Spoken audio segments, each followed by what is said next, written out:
Anyways, hey guys, I'm having some thoughts and I don't like to have like an internal just chatter in my head. I want to start putting this content out and just start having conversations because that's what the internet's for. Recently, the wizard list has come online.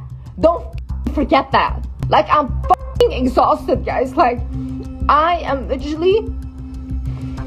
She's talking about her baby dad. The Wizard Liz is a manifesting coach queen. Funnily enough, I actually used to watch her and really love her content. Her content was mainly initially geared towards women that want to level up and be a high value woman. Type of person that will make it in life, and that's the type of person that has confidence, audacity, and delusion. The video that I was watching, actually, it was like a deep dive video. She started off the video with saying that if you just master your mindset, your dream life is just one manifestation away. And if things aren't going your way, well, you may have done something wrong. The manifestation community, the way it initially started was actually really good and empowering because it mainly just focused on the idea that if you focus on good things, then good things will be attracted to you in life. A lot of the times in the manifestation community, people tend to ignore like the misfortune that happens into people's life. The premise of manifestation is basically are in control of your reality, which sounds good because it puts the idea that you are in power of the life around you and that you can take back the power in your life and bring good for yourself and like be rich and have the guy that you want. Did you get the guy? Did you get the job? Is your house any bigger? Did money just magically get put in your pocket? If you just believe in good stuff, then good stuff will manifest to you. Are you basically saying that person manifested misfortune in their life? I actually like delve deep into that because I am a big person who believes in like manifestation, but that is one thing that I don't understand or can argue either, because I'm like, wait, no, that's a good question, because how do you resolve that issue? And I feel like that ties into two things as well: predestination and free will. The argument whether of those things can coexist. Can they? The whole premise of free will is that you are in control of everything that's around you, and the whole premise of predestination is that your whole life is planned out for you and that you don't really have a say in what goes on in your life. You just kind of go along with it. And the free will aspect comes from the fact that like there's an illusion of choice, and whatever decision you make will always lead back into the destiny path that was designed for you. So on the premise of predestination, are we saying that it was predestined that misfortune was supposed to happen in your life? Well, everything in your life is supposed to happen for a reason. What is the reason? Everyone's life path is completely different, so everyone's reason will also be different and subjective as well. Good and bad of how someone's life unravels is completely subjective to that person or to just anyone in general. It's not an objective thing where you could be like, well, this happened to you for this reason and that's what we conclude on, and good day everyone. Like, girl, no, let's just say that this is all just based on like elusiveness in terms of philosophy, which means the study of meaning of life. The way religion unravels itself for different people will always be subjective, even within certain religions. Like in Christianity, not every Christian relates or understands or agrees with each other. The only one thing Christians can fucking agree on is that Jesus Christ is their savior. Predestination and free will, I used to believe that those two could coexist. And honestly, I don't know why. I couldn't tell you why. Now thinking back to it, I can't tell you why I thought those two things could coexist. Because again, those are very contradictory statements. Like, your life to be planned out in a certain way means that there's no room for you to stray away from that path. Even if you think that you're straying away from that path, you're not straying away from that path. And I think that was the idea that comforted me, because I based that idea on, well, if predestination exists, then that means that God has planned a good life for me, or like everything that happens in my life is meant to result in a good outcome. Like, I'm meant to look at the end of my life and be like, wow, like this was the reason for my life. This is the reason why I was here in the first place. Kind of battling with the coexistence of that, because I still kind of respect the predestination theory, but I don't know if I necessarily agree with it. But free will, now if you were to go down that path, you can do whatever you want. You know, everything that you manifest in life is just a result, a product of what your thoughts were. The energy that you put out to the universe is just that coming back to you. Are you basically saying the misfortune that happened in someone's life is a result of the energy that they were putting out? And misfortune is bad thing, so you saying that that bad thing resided in them that entire time and they were putting it out and it just came back to them like a boomerang. Manifestation as a hashtag is used so broadly, ambiguously, that it's kind of lost its meaning. When I think of manifestation as a hashtag, in my perspective and how I take it, could be completely different to how someone else takes it. One person could be on their FYP and their hashtag of manifestation could literally be witchcraft or trying to attract a specific person against their own free will. And my perspective could be, oh no, it's meant to be empowering. It's meant to be like vision boards and journaling and scripting and all these things to help me manifest a better life for myself. Attracting a better life for myself, as in I'm working towards that, as opposed to I'm just sitting and I'm being passive about it and I'm waiting for life to happen to me, as opposed to like taking actions and steps towards that and rewiring my brain to accept the belief that I'm worthy of those things, as opposed to rewiring my brain and trying to manifest a specific person because I think we're supposed to be. And girl, come on, he's just a man, Lorelai. Anyways, rant doesn't stop here, guys. When I'm in the shower, I'm pretty sure this is with all of us anyways, I'm pretty sure when like we're all in the shower, we just come up with the most like theories ever. Or like we're just like, I wish I had like sometimes I'm like, I wish I had my microphone with me right now, but you'd hear my horrible singing. But yeah, another thing that I wanted to talk about, and this is why I brought up the Wizard Liz in the first place, was birdism.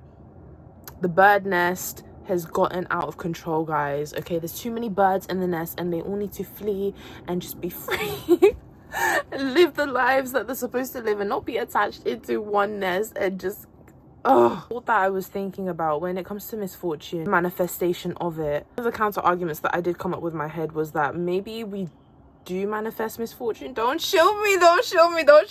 Okay, maybe we do manifest it, but it's not in the way that we think, where like it's directly us. Maybe it comes from generational trauma passing down to us, and like this all hinges on the theory of like what reincarnation and, you know, epigenetics and phenomenon where like whatever one ancestor went through will pass down through generations of its descendants and it will just trickle down. I just believe I will be talking about Buddhism in a more in-depth, concise way, because there's so much that I want to unpack when it comes to just being a bird. This is not a platform where I hate on women or anything, because newsflash, I am an ogre. This is a platform where I do want to just like have that safe space where women can come together and like be genuinely honest with each other.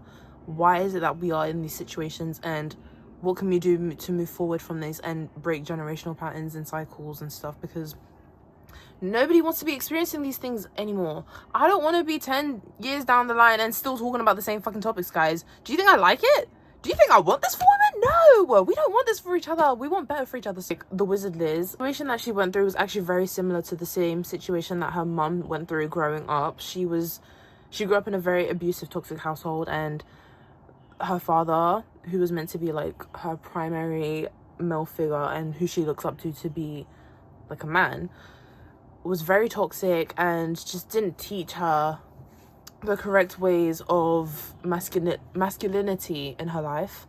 And I feel like that is where like the theory started to snowball for me. Wiz's mum went through something and Wiz was a witness to that, and she had vowed to herself, everything that my mum had gone through, I don't want to suffer those same things that my mum went through, because I've seen the toll that it's taken on her and how it's manifested for her and how it's also affected me as a person. What I've like found interesting looking at it objectively is like she was a product of that situation regardless. She was a product of a toxic relationship. It was also in the environment as well, so that didn't help. When you're a kid, your brain is a sponge and it picks up on everything around it. You may think that you've recognized the patterns of one parent that led them to that situation where, you know, they're in a toxic relationship and stuff. Not saying that Liz's mom put herself in an abusive relationship.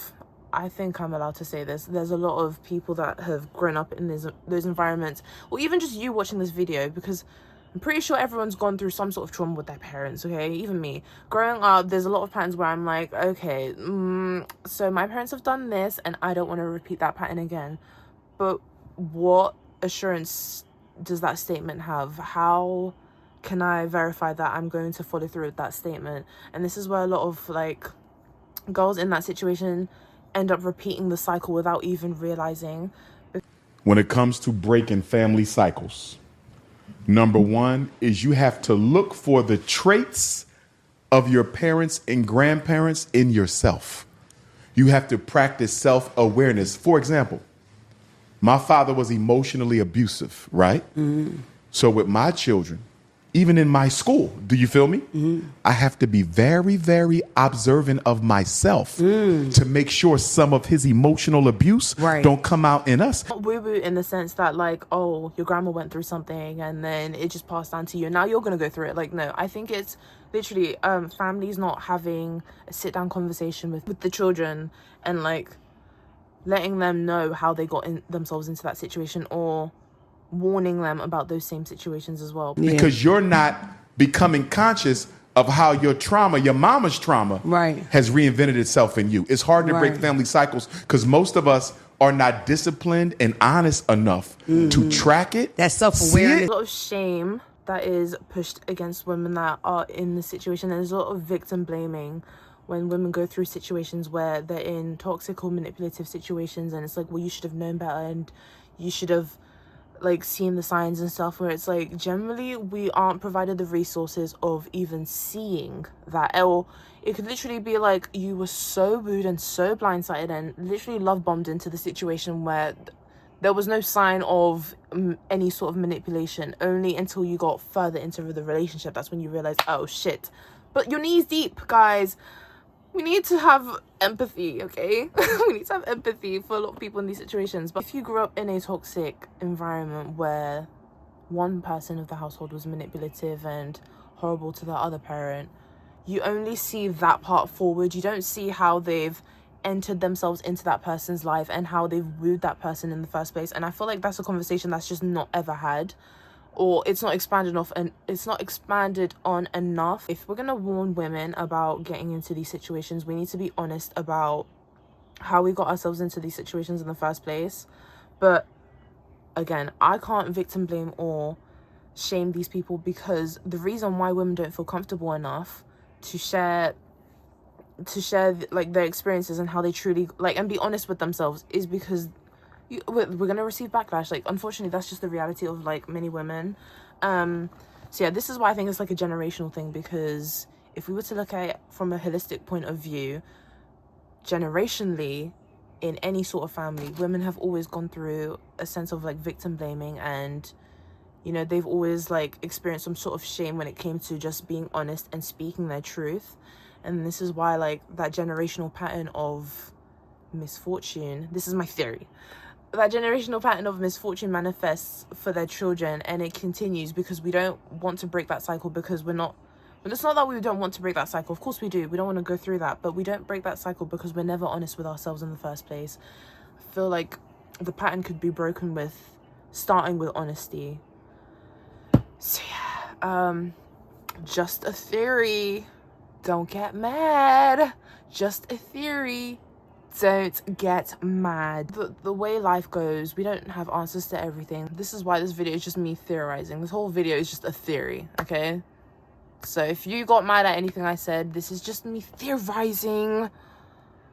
I feel like I have to preface this because the way the internet works, people move fast, you know? People move fast, and it's like you didn't even digest anything the person said, or at least try and understand.